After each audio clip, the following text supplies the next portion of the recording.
Okay, Internet, I got a new question for you in regards to my L322 Range Rover. Let me show you what the issue is. Alright, so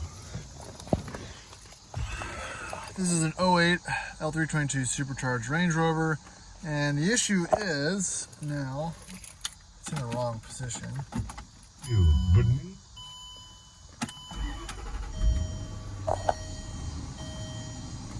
I have play in the steering column when it is not in the complete upright position. When it's all the way up here, it's fine. You move it down for some adjustment, there is a little bit of wiggle. And I'm wondering what's causing that. Is it a stripped tooth? Is it a gear? Is it something I can easily tighten? Anybody have any ideas? I've been in the ends of the internet and haven't really been able to find anything before I go tearing some apart. Whenever anyone has any input on it. Appreciate it. Thanks, guys.